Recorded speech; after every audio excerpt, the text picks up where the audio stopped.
a very good multitasker. Okay, so welcome everyone.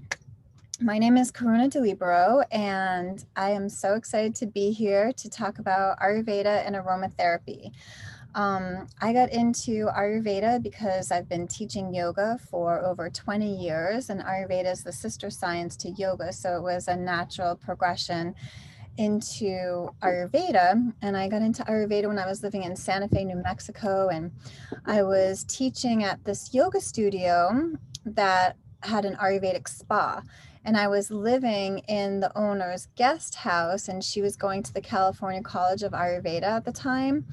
And I love plants and making homemade remedies. And she would always ask me to come in and make some remedies with her. So I started to learn so much from her. And then it's really from her that planted the seed. She's like, why don't you go to the Ayurvedic Institute in Albuquerque with Dr. Ladd? It's like 45 minutes away. And so that's where I started studying. And I'm also an Ayurvedic spa technician. So I give Ayurvedic healing treatments, and I'm also an Ayurvedic health counselor. And then through my study of plant remedies and herbs, I realized that aromatherapy essential oils are up to 80% stronger than dried herbs, and they have a longer shelf life.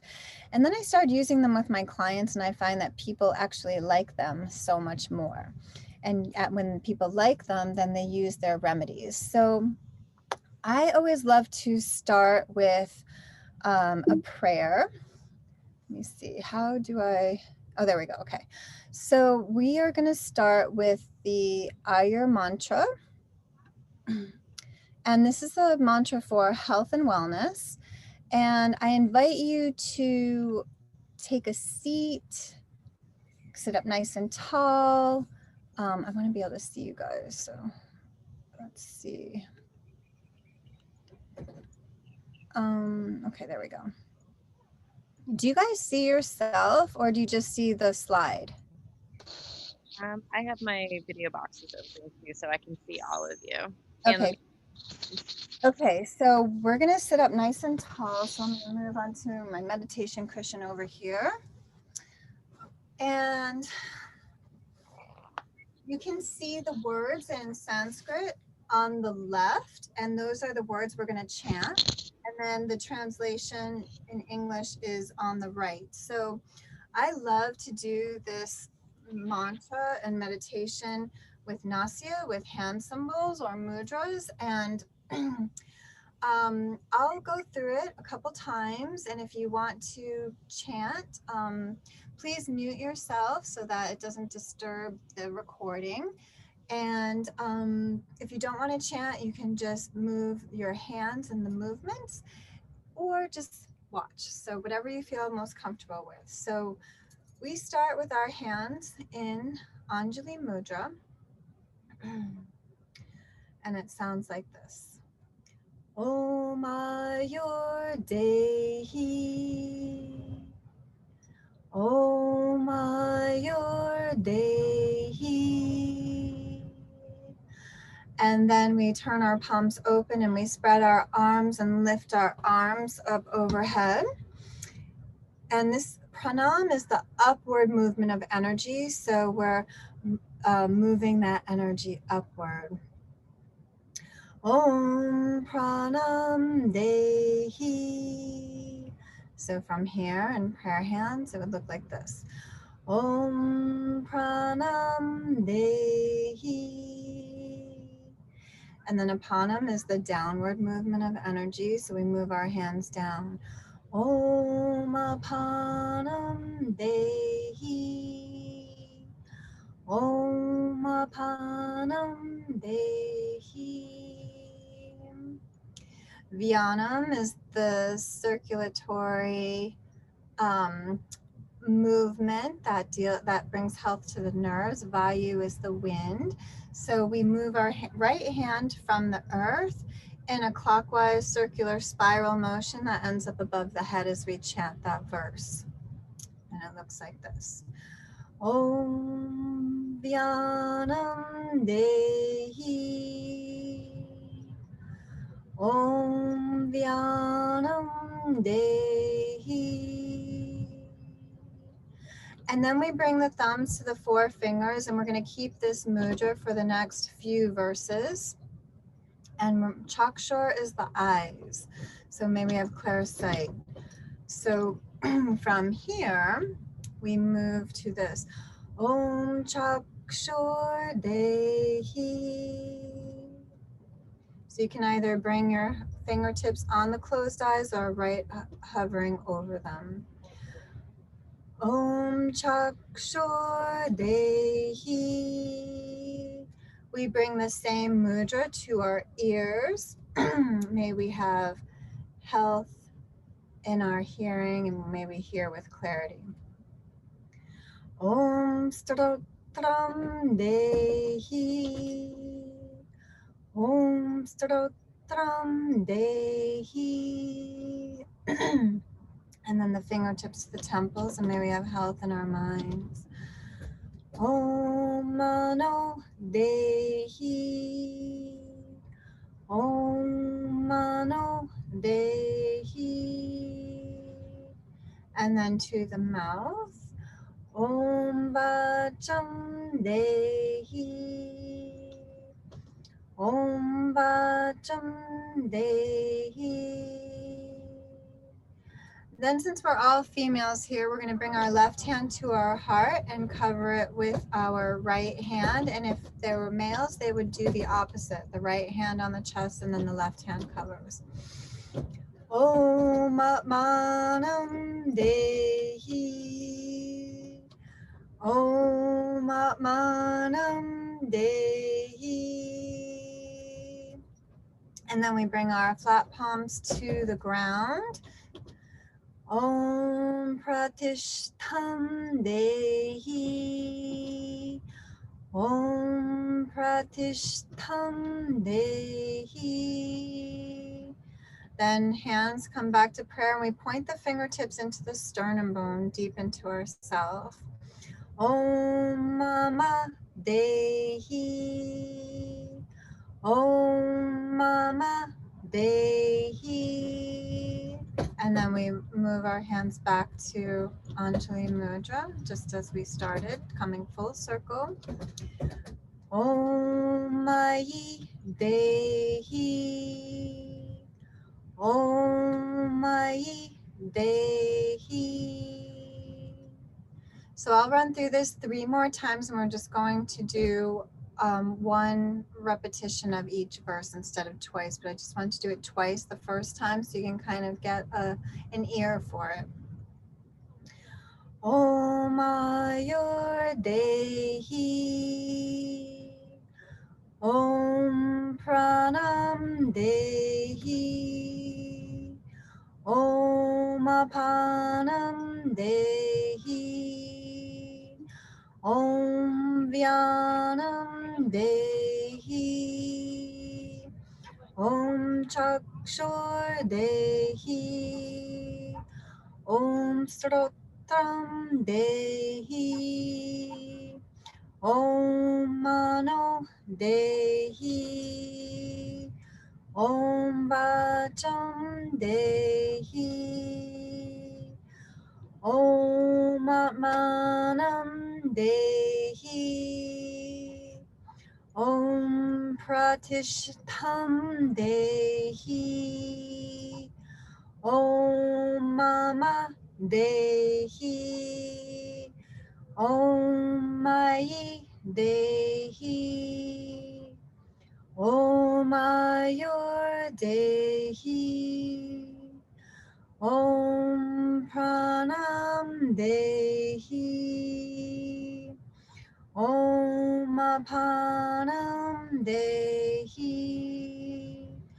Om Vyanam Dehi. Om Chakshur Dehi. Om Stotram Dehi. Om Mano Dehi. Om Vacham Dehi.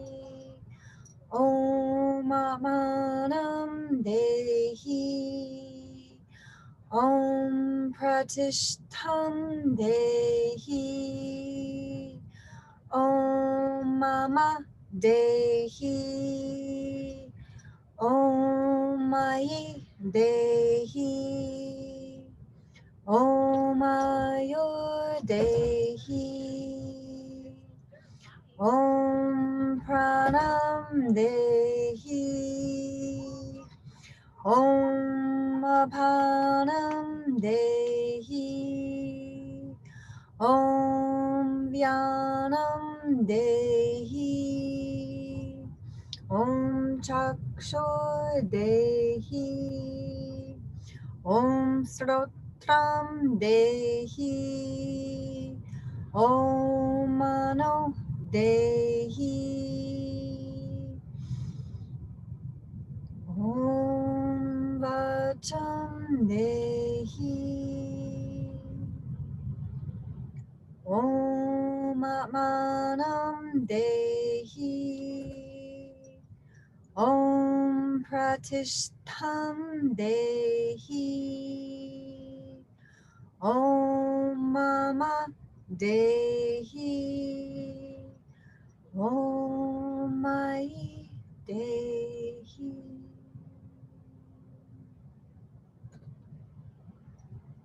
Just closing your eyes and breathing into that vibration of healing as we meditate on the healing of our healthy life, our energetic field, health in our digestion and elimination, the nerves and circulation. May we see clearly, may we hear with clarity, may I have health and in my mind. May I speak true, kind, gentle words. May I have health in my spirit. May I have stability, grounding, and balance. May I have all of this for myself, and all of this that I ask for myself, may others experience this health as well. So it's such a beautiful mantra. I hope you enjoyed that. And it's just a beautiful way to start, I think, this practice that we're going to talk about today, which is so amazing. So I just wanted to talk about the basics of Ayurveda. So what is Ayurveda? And Ayurveda is made up of two Sanskrit words, Ayu meaning life, Veda meaning to know or awareness. So this is actually the science of life. And it's a sister science to yoga, like I had mentioned previously. So it's like two wings of a bird. It's almost like you can't have one without the other for a full, complete practice. It's an ancient Vedic science. So this means that it comes from the Vedas, and that's the first time that we know or have seen written record of Ayurveda. And it's one of the 6 darshanas or schools of thought that comes out of India. It's India's traditional holistic system of medicine that's about 5,000 years old, but I think it's probably older because people have been using plants and living in the elements for millenniums, since time immortal. And it focuses on preventative medicine, which I love. So it helps us to live in tune with nature, with the seasons, the time of day, and with our own rhythms. And it's based on the 5 elements. So it's a tridoshic theory, it's called. And those 5 elements are earth, water, fire, air, and space. And these 5 elements combine naturally in nature to make the 3 doshas. So tri is 3, and dosha is a state of being. So we have 3 doshas within all of us, and vata is the first one, and that's created from the combination of ether and air, those 2 elements. Pitta is a combination of fire and water. And kapha is the combination of water and earth. So by learning about your individual constitution, this helps you make better informed decisions about yourself for your diet and lifestyle. And When I learned about this, it just helped me know about myself so much more intimately. It was a real game changer for me. And there's only one hard and fast rule in Ayurveda, so to speak, and that means that like increases like. So if you keep doing something, whether it's good or bad for you, it's going to increase that energy within you. And then what is aromatherapy? Aromatherapy is the use of plant extracts to enhance a sense of well-being. The therapeutic use of plant-derived aromatic essential oils has been used throughout history to promote physical, psychological, and spiritual well-beings. It's used in combination with massage and other therapeutic techniques as a part of a holistic approach. And it's been used also for centuries by Egyptians, Indians, Greeks, and Romans who learned how to isolate these plant compounds for rituals, medicinal needs, cosmetic uses, health and dietary uses and benefits.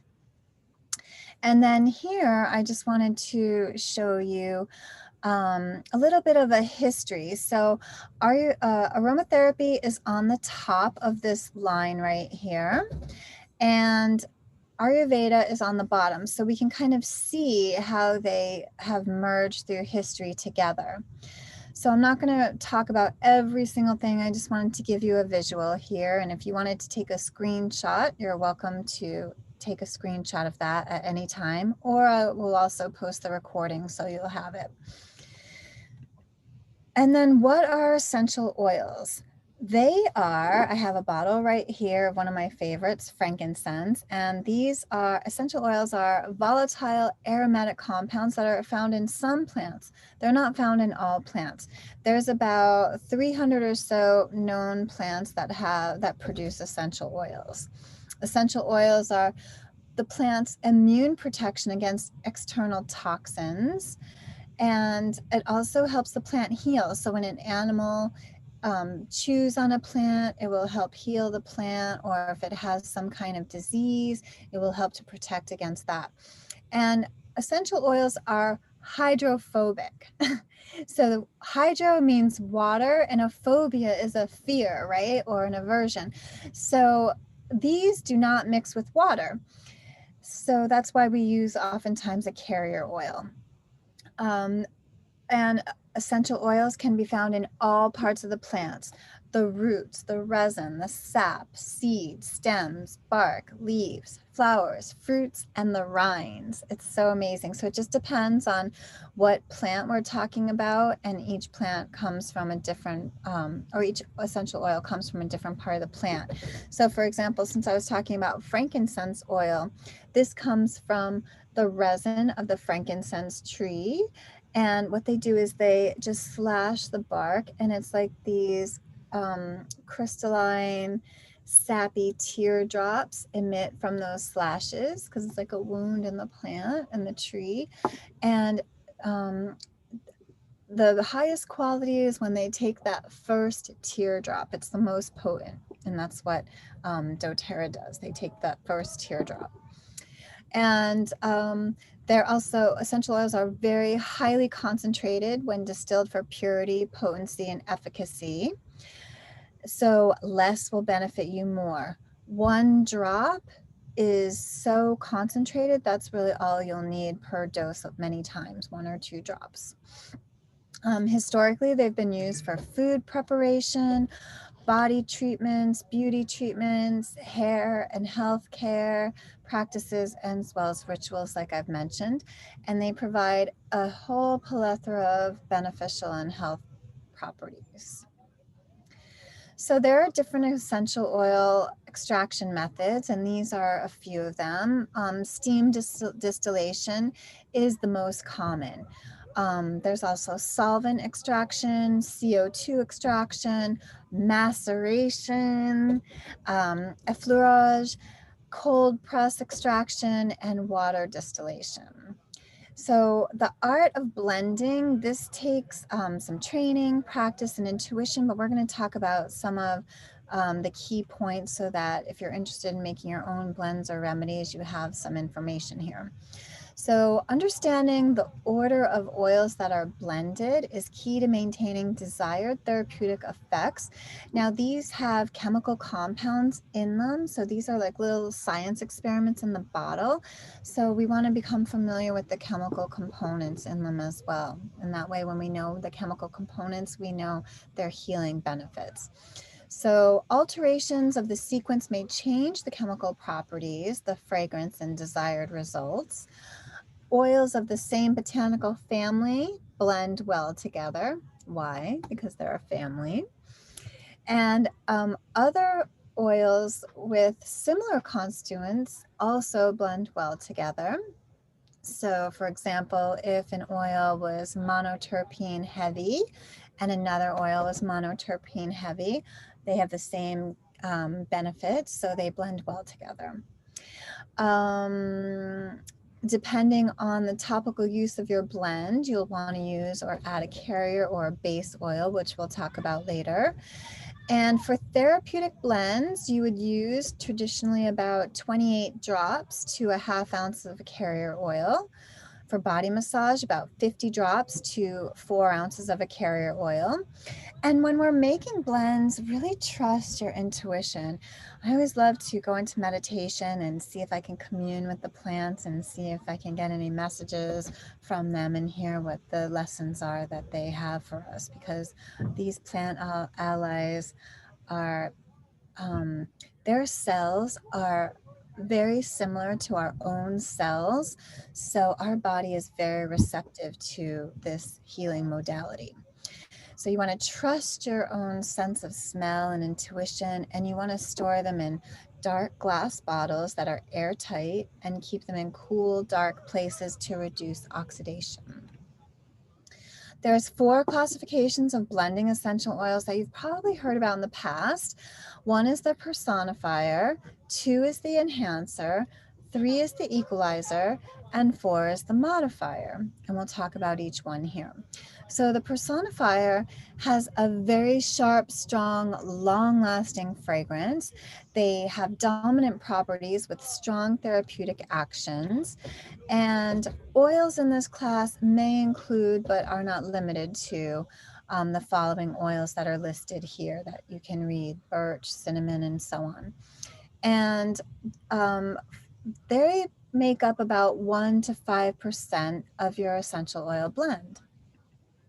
The enhancer should be the predominant oil and serves to enhance the properties of the other oils in the blend. So the fragrance is not as sharp as the personifiers, and usually they last a little bit shorter in duration. They dissipate and smell a little bit more quickly.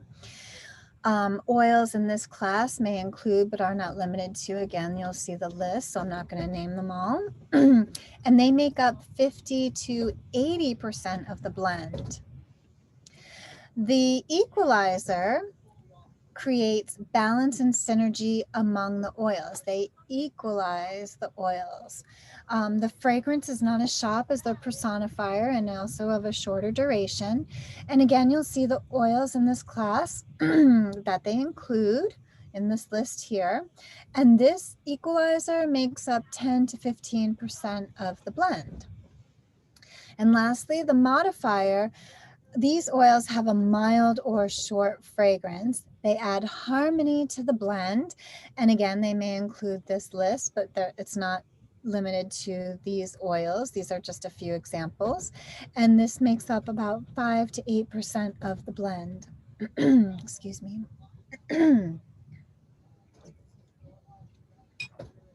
And then there's something that you may have heard of as well in perfumes or different essential oil blends. And this is the notes of the essential oil blend.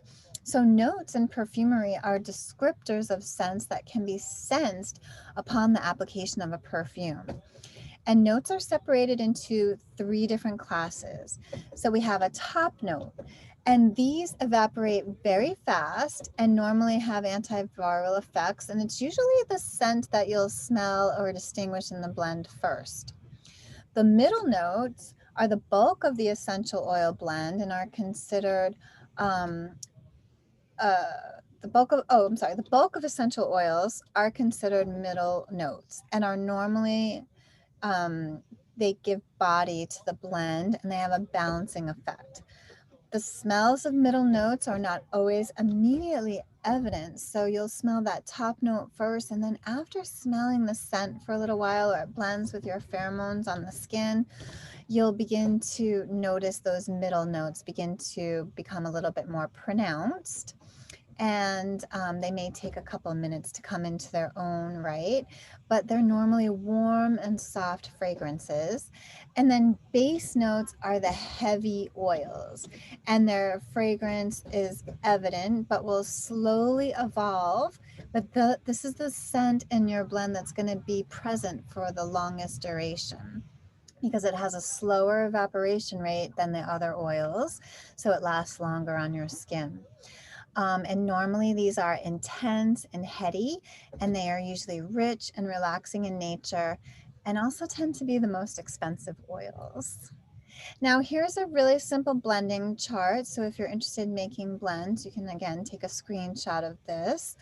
But it talks about how much carrier oil you would use in a certain bottle. Okay, so if you had a 5 milliliter bottle, which looks like this is a 5 milliliter bottle as opposed to a 15 milliliter bottle. Okay, but you can see you can make different sizes, and then it depending on what percentage of the strength you want it to be, it will tell you how many drops you would add per bottle. Okay. And then this is also a different blending chart. So it's similar, but it just looks a little bit different. So if you're making larger blends, a larger quantity, this is a great tool to use. And then we use aromatherapy a lot of times for our emotions. So I love this emotional aromatherapy chart that doTERRA put out. And it's very basic. If you were to Google essential oil emotional aromatherapy charts, you'll see that they have a whole spectrum of emotions. So this is just very basic, just to give you an idea of what type of oil is going to help balance a certain mood. So some essential oils have the ability to cross the blood-brain barrier into the limbic system, which directly affects the brain, like frankincense. Frankincense is known as the king of oils, so I'm going to refer to that quite a bit. Now, when you open up a bottle of frankincense and you put a drop in your hand and you rub your hands together and you take just 10 deep breaths of the oil, it moves into the limbic system, passing that blood-brain barrier, and it helps to reduce inflammation in the brain. So when we have that brain fog and we don't feel mentally clear, this can help alleviate that.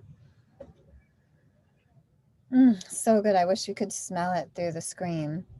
If you have frankincense, I highly recommend you grab it so that you can enjoy it with me as well. Essential oils contain sesquiterpenes like frankincense and sandalwood, which allow them to cross the blood-brain barrier. And sesquiterpenes are known to interact with our neurotransmitter receptors, specifically glycine, which is the simplest naturally occurring amino acid.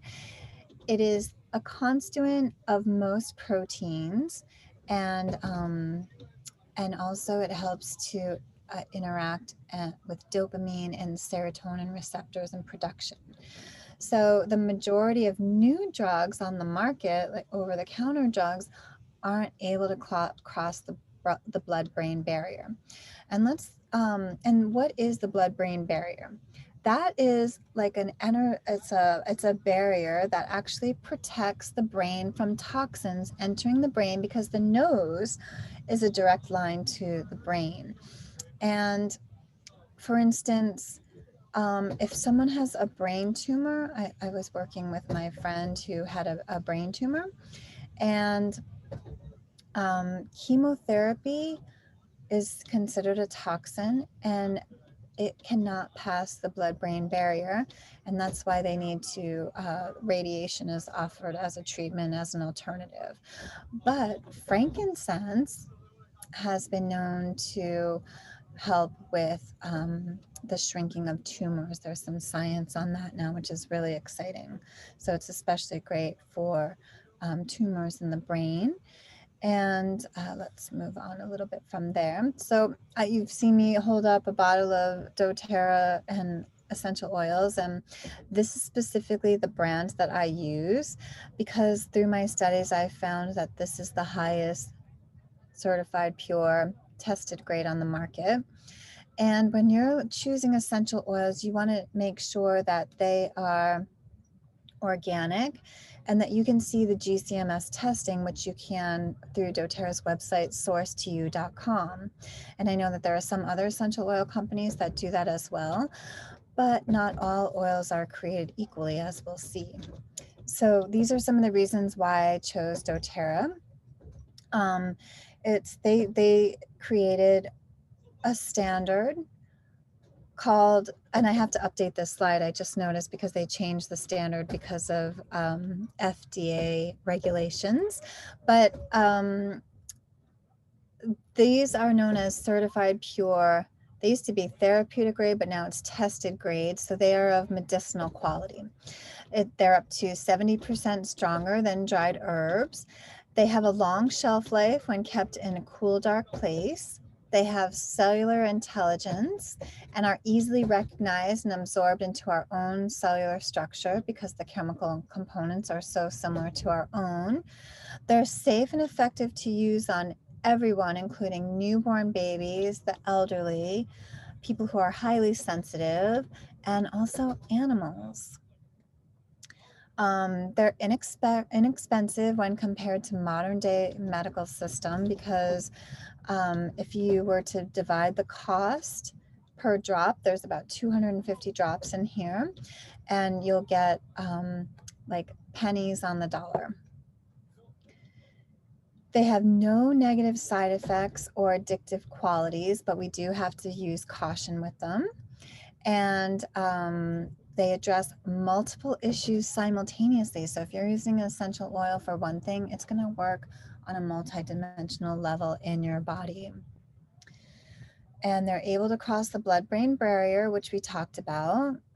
doTERRA's oils are third-party tested up to 8 and now 13 times. So this is a little bit old. I developed this about, I think, 6 years ago. I need to update my slides. But now they test their oils third party, so we can trust that.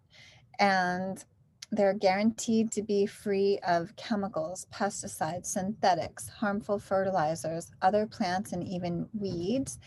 And they're easy to use. And I also didn't mention a few reasons that I chose doTERRA is that they take the middleman out, because the middleman was the one that was negotiating the business and making the most money and doing the least work.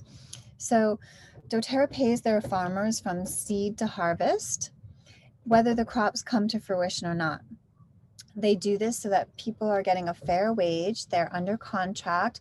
They hire small farmers and co-ops around the world and source their oils from their indigenous region at the height of their fruition for the highest medicinal quality, which is also helping indigenous cultures and people keep their traditional farming ways, and they're not getting eaten up by big farms. And they're also really easy to use. So applications of essential oils, we can use them aromatically. We can diffuse them, use them just inhaling them right from the bottle or our hands, or you can do steams and inhale that way. We use them topically, so you can put them neat or diluted on your skin. Traditionally, we put them on the soles of the feet because when we put them on the soles of the feet, they're absorbed into the bloodstream within 1 to 20 minutes.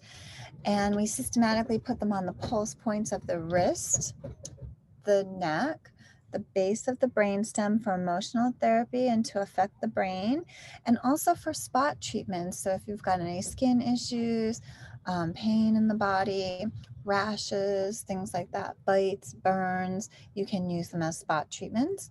And we can also use doTERRA internally, and you can't take a lot of oils internally because if you read the labels, it will say for aromatic use only, aromatic or topical use.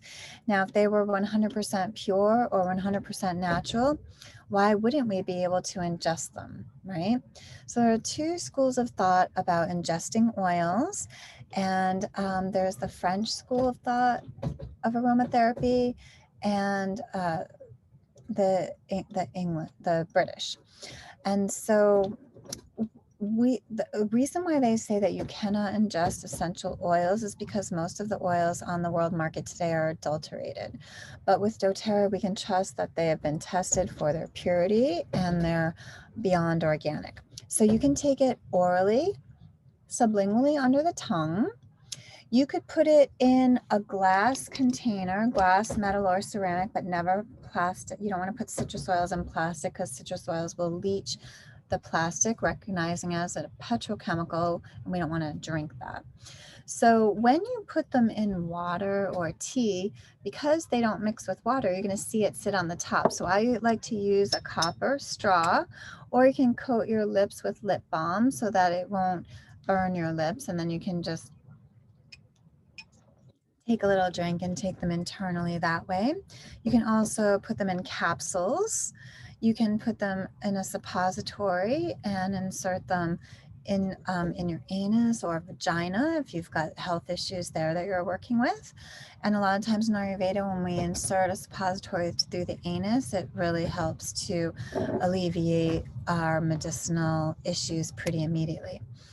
And we like you can also put them in your food and, like I said, in your drinks.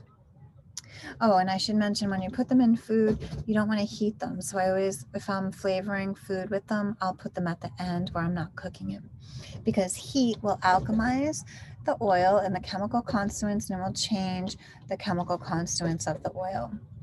Now, this is a chart that doTERRA created for internal use for adults and children. So you can see this here. And as adults, internally, you'll see that in a 24-hour period, you're going to take only up to 12 to 24 drops, which would be like 1 drop an hour. You don't want to do more than that. And that's if you're dealing with something that is acute, okay? And then you'll see oral is through the mouth. Internal could mean other ways, like suppositories, like we were talking about. And then dermal is the application to the skin.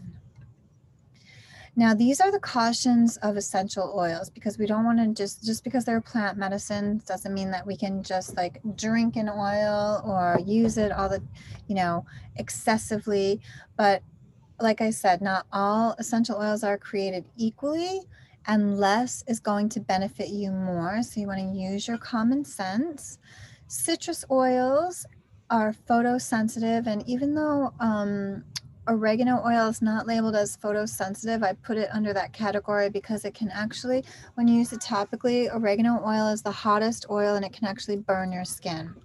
So when we're using essential oils topically on the skin, whether you're using them neat or diluted, if you're using a citrus oil or oregano oil or a blend with those oils in them, you don't want to go in direct sunlight for up to 12 hours because it can burn or stain your skin. It can actually give you 3rd-degree blisters. Okay, so be very mindful of that. And I've actually seen that direct effect happen with one of my clients when they weren't listening to my instructions. So be very careful. And like I said, never put citrus oil or oregano oil in plastic for drinking because it breaks down the plastic and you don't want to drink that. But if you're making a blend to clean in your house and it's in a plastic spray bottle, that's fine because your furniture is not drinking that petrochemical in and it won't harm your furniture. Never use soap and water to wash away the oil. So say you made a mistake and you're feeling a burning sensation, or all of a sudden you're developing a little rash. Our natural tendency is to want to wash them off with soap and water, but that will actually make it more strong, and we want to dilute it with a carrier oil. So if you don't have any other oil in your house, grab vegetable oil or olive oil, and you can just coat the skin with that oil. Or if you get the if you touch your eyes or your private parts, it may sting. And you can also rub your hands with the oils and just close your eyes and put that over your eyes or any burning sensation in your private parts, and that will alleviate that stinging sensation or alleviate that rash. You want to keep them in dark, cool places, not in direct sunlight, not in heat, because again, heat will alchemize them. You want to make sure that the caps are on really tight, because if you leave the cap off, oxygen will create another alchemical reaction, and it will oxidize the oil. And when an oil is oxidized, it's off, and it will cause a rash to your skin. So you want to get rid of your oils that are expired and out of date, if they've been heating up in the sun, or just being really mindful of that. So oh, and also you never want to, if you're taking them internally and you make capsules and you're going on a trip, don't make your capsules ahead of time. You're going to make them as per dose, because many of the oils will melt right through those capsules and you'll end up with a big gelatinous mess. And when you're pregnant, make sure that you can use the essential oil, because not all essential oils can be used when people are pregnant. When you're using them on animals, not all essential oils can be used with specific animals. Like cats and dogs are different, and some oils that you can use on cats you can't use on dogs, and vice versa. So you want to be mindful of that. And then we're going to talk about carrier oils. So in Ayurveda, we use lots of oil, because oil acts like a driver. So what are carrier oils? Carrier oils are usually overlooked because they don't contain therapeutic constituents that other essential oils do, but they're naturally derived from nature, from vegetarian sources. They generally have a neutral smell, even though they do have a distinctive smell, like coconut oil or sesame oil, olive oil. You can smell the difference, but it's not overpowering. And they are not volatile, so they don't easily evaporate, and they're liable to change rapidly and unpredictably. So they're not easily evaporated, and they don't change rapidly or unpredictably. Okay, so with volatile compounds, once they hit the air, they can change. And they're excellent for dilution and therapeutic application, as we'll see. So why do we use oils in Ayurveda? Oil in Ayurveda, oily treatments, is known as sneha. And sneha is a Sanskrit word that literally means oily, ooey gooey, familial love, right? So oils build ojas, and this is the physical expression of consciousness or vigor within us. It nourishes the body, mind, and spirit. It nourishes our skin, tissues, organs, and bones. It keeps us moisturized, healthy, toned, flexible, youthful skin. It helps to release the toxins from the body, calms the senses, and soothes the emotions and the nerves, softens rigidity, decreases signs of aging and longevity, because it keeps that elasticity in the skin. It increases circulation, improves sleep, and pacifies Vata and Pitta dosha, which we'll learn about in a little bit. So dosha-specific carrier oils, if you are dominantly Vata dosha like myself, sesame, castor, avocado oil, or even ghee is a great carrier oil for your essential oil blends. Pitta coconut oil, olive oil, or sunflower oil. So you want something that's a little bit more cooling, whereas for Vata, you want more a thicker oil that's going to be more grounding. And we'll discuss that. We'll discuss why in a little bit. And then for Kapha, they need more heat and stimulation because they already have a tendency to be excess oily people or have excess oily skin or excess oily hair. So you want to use a light oil or a heating oil like mustard seed, almond, grapeseed oil, safflower oil, something like that. Now let's talk about the doshas. There's 3 doshas that we talked about, Vata, Pitta, Kapha. Vata being the wind in the body. So this governs movements, nerves, thoughts, circulation, and elimination in the body. So think of the elements of the wind and what are the qualities of the wind. So it's a windy day outside on the beach, which is why I didn't have a beautiful setting and I'm here in my RV. But the qualities of the wind, it's light, it's drying, it's mobile, it's cold, it's rough, subtle, and clear. And when we have dominance or excess vitiation of one dosha within us, we want to do something that has the opposite effect of these qualities. So, for example, since I'm Vata dominant, I have a tendency to have really dry, like snake-like skin. So I need to oleate my skin, and because I'm so dry, I'm always cracking in my joints because I'm lacking what's called shledaka kapha, that lubrication in the joints. So I also will oleate my body from the inside out by every morning I put half a teaspoon of ghee in hot water. And I also add a drop of lemon oil because lemon is detoxifying. So I'm getting that detoxifying effect, that purifying effect, as the ghee works as a driver to move that oil through my body to help increase that purification and toxification. And that ghee is also oleating my body from the inside out. So there's many different techniques that we can do to create that opposite effect. Now, the best hours of the day for Vata is between 2 and 6 a.m. and p.m. And you might be thinking like, 2 a.m. to 6 a.m. you're sleeping. But Vata dominates thoughts and the nerves and circulation, right? And we're having dreams throughout the night, so thoughts are happening. And of course, the body is constantly circulating within the nerves are at rest during that time. So that's a really good time for Vatas to get rest. And 2 and 6 p.m. in the day. So those are the Vata hours, best hours. And then the season of Vata is early fall, late winter. So those are the best times for Vata to be balanced. And the doshas have homes in the body. And for Vata, the home is in the colon.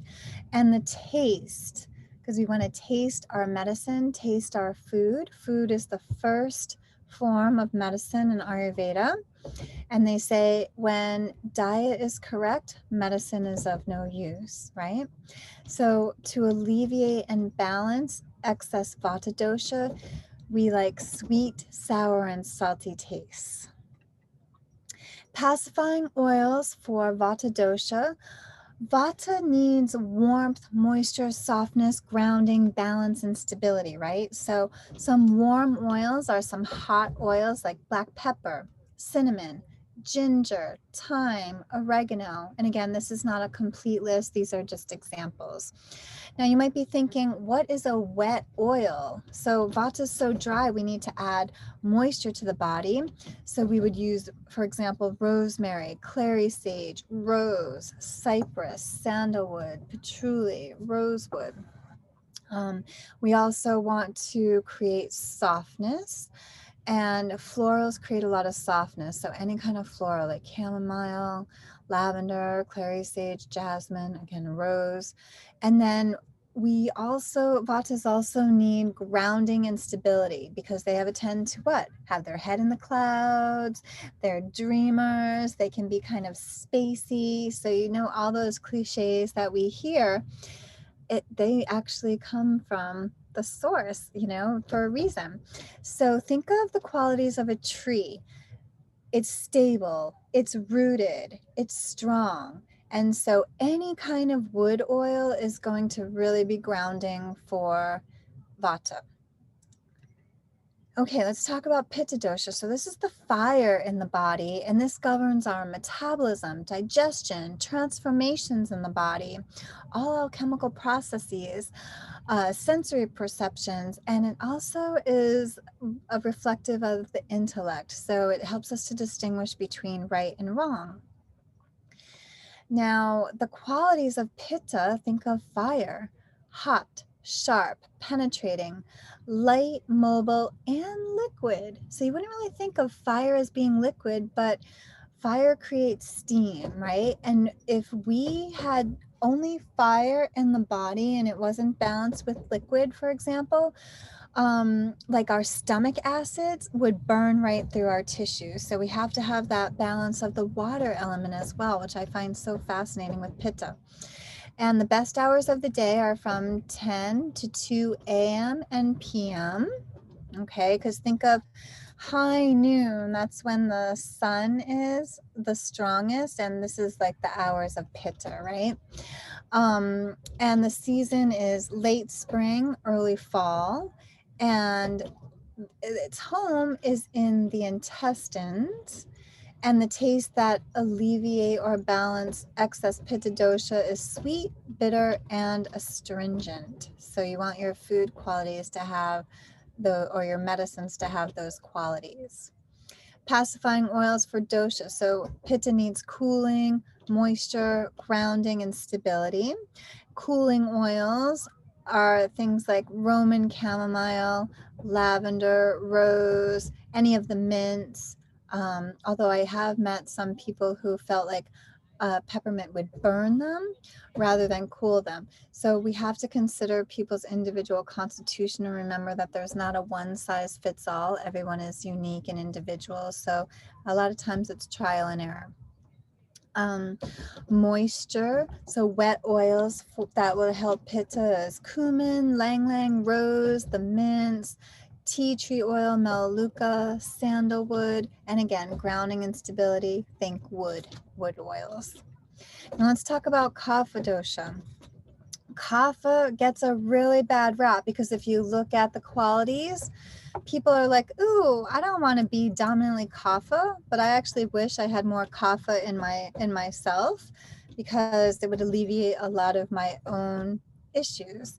However, we do things opposites. We do opposites. So if I'm feeling dry, I would do more oily, or more wet. So kapha governs our structure. It's our structure. It's the lubrication in the body. We wouldn't be able to move our eyes. We wouldn't be able to talk or swallow. Our digestive system wouldn't work. We wouldn't be able to have sex. We wouldn't be able to move our joints because we are 70% water in the body. So we really need this kapha dosha in balance. And it also controls weight and growth. So when kapha is out of balance, a lot of times people will put on excess water weight, so to speak, or they have a tendency to be larger people. But kapha is the glue that keeps us together, so to speak. And its qualities are heavy and dense, moist, cold, gross, sticky, slow and steady, and oily. The best hours for kapha in the day are 6 to 10 a.m. and p.m. And the seasons of kapha are winter to spring. And its home is in the stomach. And the tastes that alleviate kapha are astringent, bitter, and pungent. And oils that pacify kapha dosha. So kapha needs stimulation because dominant kapha people are like, the ultimate relaxers. They are the couch potatoes. They do not want to move. They don't want to exercise. They're super stable. And so they need stimulation. They need to reduce the moisture in the body, and they can also have excess mucus. So we need to dry up that mucus. And they need warmth because they tend to be cold and damp people. So when you touch their skin, it might be cold or moist, to the touch. Whereas whereas vata would be dry, kind of flaky. And if you touch someone who's dominantly pitta skin, their body temperature runs hotter. So it's really fascinating how these doshas really express themselves in our body. So stimulating herbs, anything that's going to get that fire going. So we want to use basil, clove, rosemary, clary sage, peppermint, reducing the moisture and the mucus, lime oil, wild orange, juniper berry, for example. And again, warm oils best for kapha would be hot oils like basil, ginger, cinnamon, cumin, cassia, black pepper, and clove. Now, practical uses or DIYs that you can do are, well, you can't really give yourself Shirodara, but some treatments to help alleviate these different symptoms for different doshas where we can use oil and essential oils are Ayurvedic treatments like Abhyanga, that oiled massage, right? And if you're lucky, you can, traditionally when I was living in India, I had Abhyanga and two practitioners were working simultaneously. And then Shirodara is pouring the warm medicated oil, or sometimes they use different liquids like buttermilk or even seawater, things like that. But it's meant to reduce excess vata in the mind and the body. And that's that oil treatment that is poured on the third eye for about 45 minutes to an hour. And it's really good for dry hair as well, among other things. And we can also put them on the feet, use them in body wraps. We can make shampoos or dry shampoos. You can do a chakra anointment with essential oils, support various systems in the body. We can use these as plant medicines and in DIY recipes for beauty, health, and healing, rituals and ceremonies. And Abhyanga oil, again, vata, pitta, kapha. So you'll see the carrier oil and what you can add. So you would add maybe roots, different kinds of roots or woods or trees or bark, or for example, wood oils like cedar wood and frankincense, because this would be very grounding for vata and very nutritive to the skin. So with pitta, we use coconut oil, and pitta is intense. The fire is intense, right? So pitta people usually have the sharpest intellect. They can be super intense people. So we need to cool that intensity with florals or mints with that coconut oil. And then kapha, we use sunflower or mustard oil, plus citruses, mints, or herbaceous oils. Okay, so you can also add these different Ayurvedic herbs. So you've probably heard of ashwagandha. It's really talked about so much these days because it's an adaptogen. And that means that it will adapt to any dosha. So it's tridoshic. It increases immunity, which is a great thing these days. We all want a stronger immune system. It's great for sexual potency, fertility, athletic ability, and reduces stress and inflammation in the body, and is really great for the skin. There's another Ayurvedic herb called Shilajit, and it's anti-inflammatory, dispels pain, anti-ulcer, anti-anxiety, anti-aging. It's a nutrient-rich biomass, so it looks like black tar, literally. It's found in like dark caves and really crazy places around the world, but it's known as the destroyer of all weaknesses, and it supports the mood, memory. It helps us absorb minerals. It balances our blood sugar, renews cellular growth, and is detoxifying. Ajwan. So, I can't remember the English name to Ajwan. So, Meg, if you do, if you can type that in the chat and just promote my memory, that would be great. But this improves circulation and relieves muscle pain. And then basil soothes, tones, and relaxes the muscles. And then you can use other herbal blends or essential oils from each list above when you're working to balance your dosha, or you're working with a client whose dosha is out of balance, to help them bring them back into balance. So one of the things that you can do that is so soothing for all people is to create a foot bath, or even just run a bath for yourself. So, oh, thanks, Meg. Let's see. Caraway. Gosh, that's right. Thank you. Caraway, Ajwan is a Sanskrit word for caraway.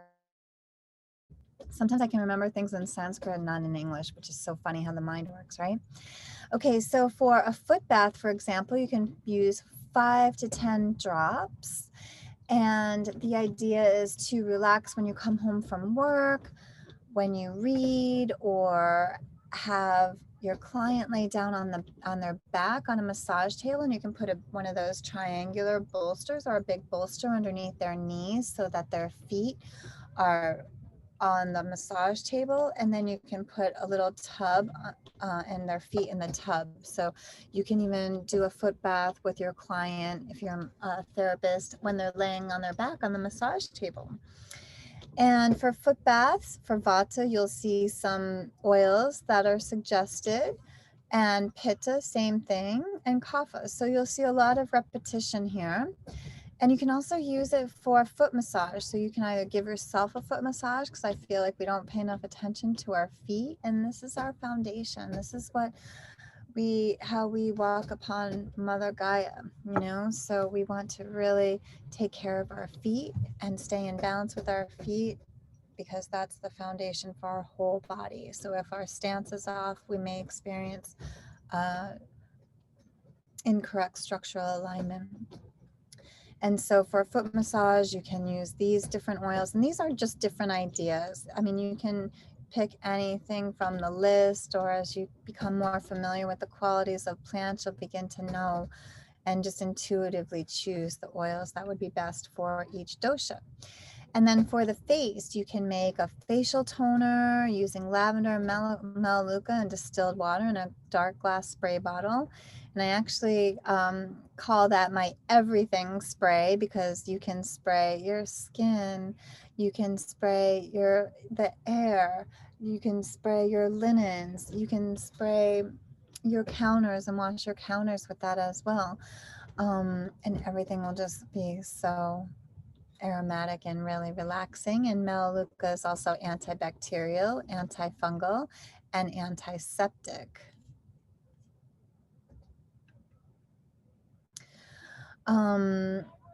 And you can make a mask, for example, and here are some ideas for a mask. You can add a couple drops of essential oil to your skin moisturizer, your lotion, any kind of body wash that you make. So these are just a couple different ideas here. You can also do body wraps for people. Body wraps are really popular in the spas, but you can make this at home. And this is great if you want to temporarily lose some water weight.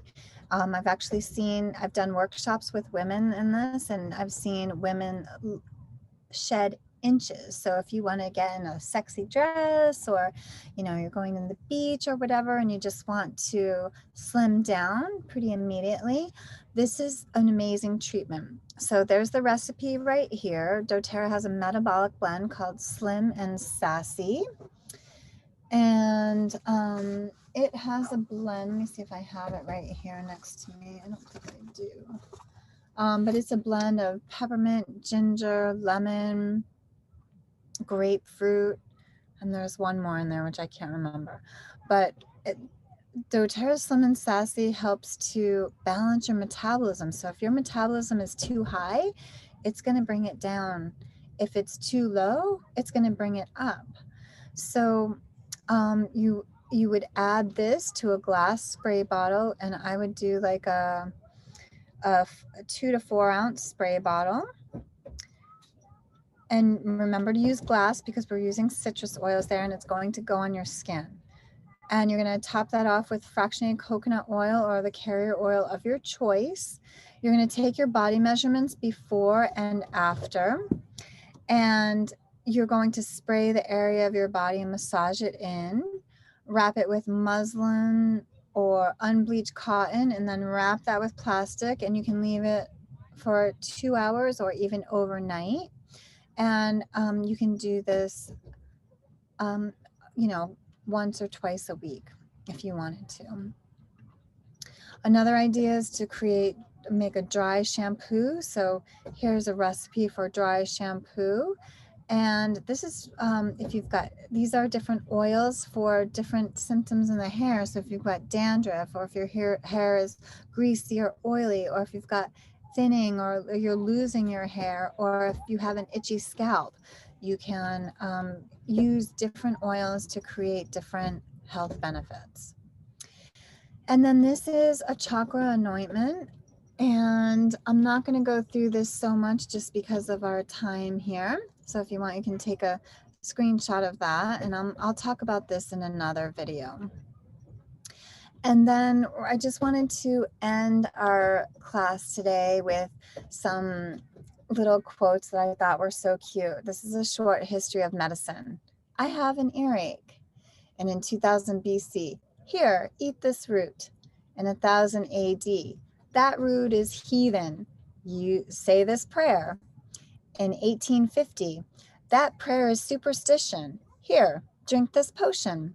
In 1940, that potion is snake oil. Take this pill. 1985, that pill is ineffective. Take this antibiotic. And in the year 2000, that antibiotic is artificial. Here, eat this root. So it just shows that we come back full circle. And really, what I love about this is that it shows that the simplest form of medicine is really through plants and our food. And we use this as our first resort. And then if that doesn't work, then we can resort to other alternative therapies. And I like to use allopathic medicine as a very last resort. But that's just me. Everybody's different. Okay, and then these are some other quotes that I love, and I already said this. When diet is wrong, medicine is of no use. When diet is correct, medicine is of no need. That's an Ayurvedic proverb.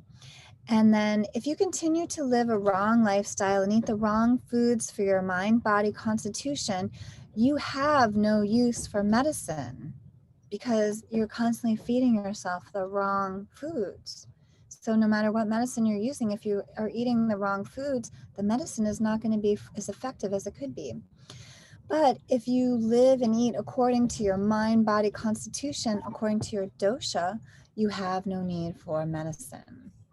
And then I love this quote by Hippocrates. There's two. Let food be thy medicine and medicine be thy food. And the natural healing force within each of us is the greatest force of getting well. So plant medicine helps us to utilize our natural healing processes more effectively because they boost that effect. So if you want to learn more about doTERRA, this is an old slide too. Let me just move on. Sorry about that, guys. I have ongoing classes, so if you're interested or you want to do a one-on-one with me, then just let me know, and I'm happy to work with you individually. And I'll also, when I share the link with you, I can also share my classes too, because I teach every week on Tuesdays, an essential oil class to help you learn a little bit more. And then I'll be doing more of these Ayurvedic workshops as well. These are some great references that I use that I really love. These are amazing books and amazing practitioners and healers. So that was just some references from where I got my information, and also the internet, the World Wide Web. And this is how you can get in contact with me. So I'm an Ayurvedic health counselor, an experienced registered yoga teacher through Yoga Alliance, and I'm also a Yoga Alliance continuing education provider. So if you're a therapist, massage therapist, Ayurvedic practitioner, yogi, and you're looking for continuing education credits, this class would actually count, and just let me know and I can give you those continuing CEUs. Um, I'm also an aromatherapist in training. I've been studying aromatherapy for several years now, and I just want to keep learning more and more. So I think I'm going to be driving my RV into mainland Mexico and hopefully learning from some elders in different communities. My business is called Sacred Sadhana, and that's my website, my name here. And if you want to get in touch with me, I'm on Facebook under my name here, and on Instagram, you can find me. My handle is Namaste Karuna. And Sacred Sadhana, the name of my business, came from my own practice. Sadhana is a devoted daily sacred ritual that helps us to develop our highest healthy self. And so I just thought that it was so beautiful because our whole life is sacred. And when we really get in tune with plant medicine, we really bring in the power of the subtle, the profound, and that resonance of the divine, because we're all these plant medicines are here to support us. So if you have any questions, please feel free to ask me. I'm just going to stop our share now so I can see you all. Hi. Thank you so So much for that you're class. welcome. I know that was a Thank you lot of so much. information. A ton of I information. did all screenshots. I worked till 11 last night on hair, so like I'm just wiped today, so that's why I'm just laying. I needed to lay down. I'm laying Oh, down. good. Yeah, Good. you give yourself what you need. When you're tired, you rest, you know, there's no Yeah. judgment. And that's one of the things that I love about Ayurveda because it teaches us to listen to ourselves. What's going on with me right now? What is it that I need? How can I create that balance for myself? So I love that you're listening to yourself. And that's the beauty of Zoom, right? Yeah. I was like, I've gotten so much better as a mom of five of listening to myself and not just continuing to go when I feel like I should because I'm a mom. Yeah, no, you need boundaries so that you do have energy for your kids. You need to take care of Yeah. yourself. And you know, it's so interesting. I hear women say that they feel like they need to, or they might not even say it, but they may feel like you need to sacrifice for your children. But that's such a like Protestant belief that we don't need to sacrifice. We need to care for ourselves first because if we're not healthy, we're not a good model for our children and we're not working at our optimal capacity, and so it's a disservice to yourself and to your family.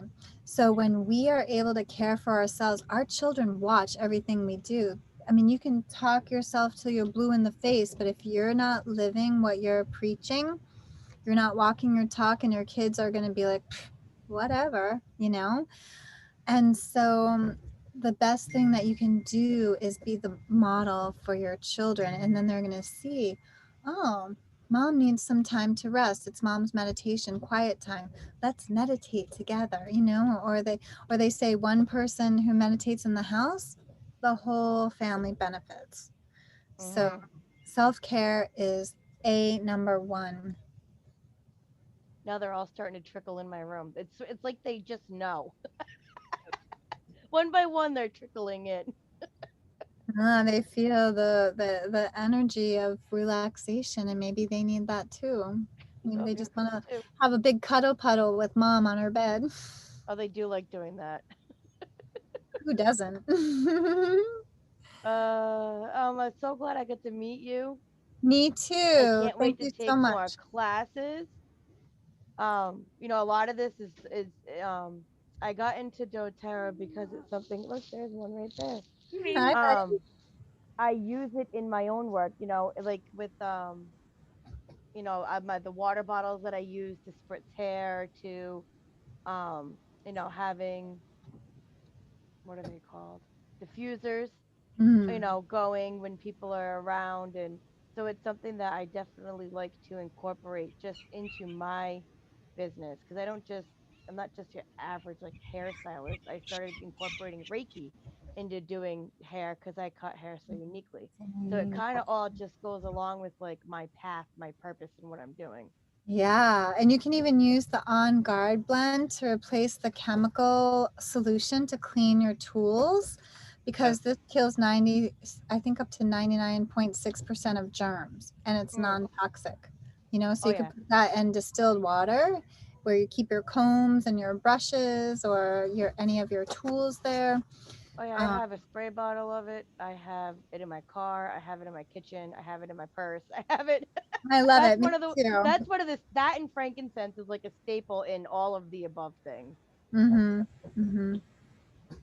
Good. I'm so glad to hear it. Well, thank you so much, ladies, for joining. And Erin, I'm so glad to meet you too. And I will see you again. And I will give much more warning or uh, announcement time for my classes. Just yesterday, I'm like, I want to teach an Ayurveda and aromatherapy class. So I just kind of sprung it on people and I just put it out on social media and didn't really message anyone, but I will be better at advertising in the future. Well, That's it one of was my meant to things I'm be because working I on. was just laying on my couch, laying there in nothingness, and Megan texted me with the link. So I was like, "What? Okay, well, I am free right now.